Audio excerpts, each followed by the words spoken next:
Could Prince Harry be declared to be a vexatious litigant? That is a question that I've seen a lot in the comments. The quick answer is actually almost certainly not. So you can end there if you want. But it gives me a chance to talk about how you stop people bringing pointless, frivolous, vexatious court cases. And then that allows me to come back and I can explain what happens, and you can see why it might not apply to Harry.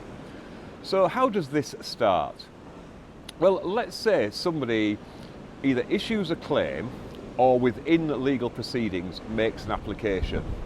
And not only does the judge either strike out the claim or reject that application, the judge certifies it as being totally without merit. If a judge does that, they're supposed to consider whether to make something called a civil restraint order, which is basically an order that says before you do anything else, you need the permission of the judge. Generally speaking, though, you need to have clocked up at least two without merit, totally without merit rejections. It's quite a high standard. The mere fact that your case is struck out or your application is rejected, even if it's ruled to be an abuse of process or a no-hoper, it isn't necessarily totally without merit. You know, you don't get this just for running a rubbish case. You get it for running a sort of case that should never have been brought in the first place. So if that happens and you get two of these totally without merits, the judge, either of their own volition or upon application from one of the parties in the litigation, they can make what is known as a limited civil restraint order. And that prohibits the person the order is made against from initiating any further actions or applications without the permission of the judge. They have to apply it to the judge. They have to give the other side 7 days notice that they're making the application. The responding party is under no obligation to respond whatsoever, because the whole point is it's supposed to save them from having to do work against people who are just bringing pointless applications. They can, however, submit submissions. They can just write a letter, or they can put a witness statement in. They can even attend the hearing if they want, and the judge will take that into account. But like I say, they're under no obligation to. If the judge then says, okay, you have permission, that's just permission to make the application. It doesn't mean they're going to grant the application. If somebody makes an application without seeking the permission of the judge, it's automatic, it's just a nullity. It's just struck out without any further action. But let's say somebody, it's not just in one court case they do it, they either sue the same person numerous times with different causes, or they sue lots of people, but for things arising out of the same, background circumstances.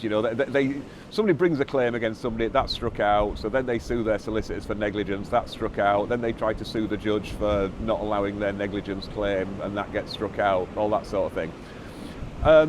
Then the judge can make what we call an extended civil restraint order, and that can bar somebody from bringing proceedings or making applications in generally courts. Generally, they can actually say, right, okay, you're banned from doing this in the county court, you're banned from doing this in the high court. The judge who makes it, they can only ban people from their own level of court. So a county court judge can only ban people from the county court, but a high court judge can ban people from all the courts. Let's say somebody's just completely lost it and they just sue everybody for, they're just addicted to litigation. Then they can make what we call a general civil restraint order.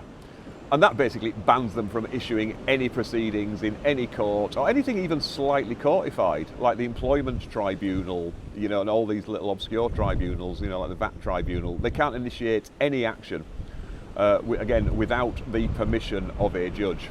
The same rules apply, 7 days notice, the other side doesn't have to respond. There is actually a separate procedure within the employment tribunal where they can make similar orders that only apply to the employment tribunal. But like I say, the court generally can make an order that applies to everything, including the employment tribunal. These orders, they can only run for a maximum of 3 years. and then they automatically fall away unless somebody asks for it to be extended. Say, for instance, somebody's been writing correspondence going, as soon as this order finishes, I am suing you again, then you could wave that in front of a judge and say, please extend this. But if somebody is just, repeatedly doing these things, then you can get what we call a civil proceedings order. And that is effectively a permanent injunction banning them from bringing proceedings without permission of the court. It's done under, it's called Section 42 orders because of the particular section in the Act. They can only be brought by the Attorney General. So the way it happens is you don't apply for one of these, you just notify the Attorney General and say, look, this particular person has a problem with vexatious litigation. Sometimes that actually might be a judge or a court that actually refers them.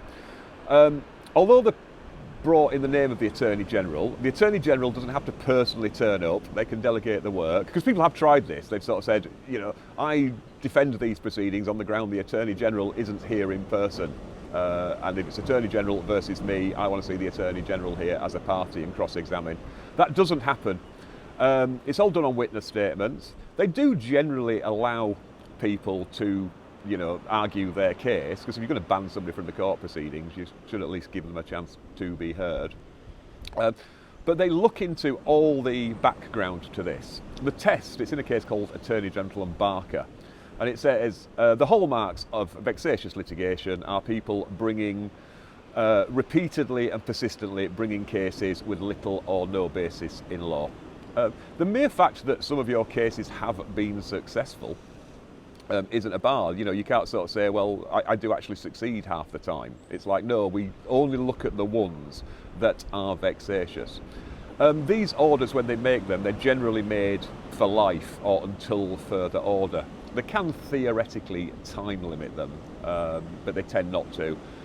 If somebody was to come back later on and say, and this has happened where people said, I was having a bit of a mental breakdown, I'm all right now, I've been treated, I'm not planning on suing anybody, but I just don't like having this hanging over me. It's just, it's just a bit depressing, and it reminds me of my former life. Then actually, in those circumstances, they have set them aside. But if somebody makes an order and then immediately appeals it and then challenges that, or as soon as the time's up says, I want to get back suing people, I'm making this application, then they'll just extend the order. I mean, it's for you at that stage to prove that you have lost the vexatious bug. So in this particular case, what's happened? Well, Harry's lost a couple of cases. He's issued a notice of discontinuance, as he's allowed to do. So that wasn't a strikeout. So the judge made no ruling on that. He failed in his summary judgment strikeout application, and the judge gave very strong indication that, look, you'll lose this at trial, which is, as I say, that's obviously why they threw the towel in. But the judge just dismissed them. He didn't say your application was totally without merit. He just said it was a bit of a no-hoper.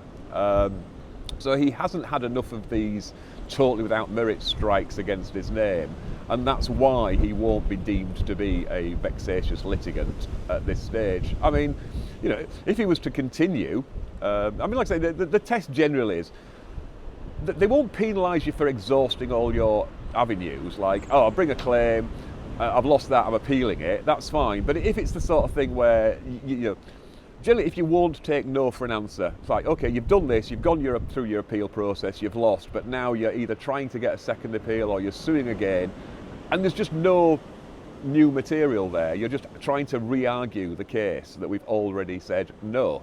Like I say, the test is it somebody who won't take no for an answer?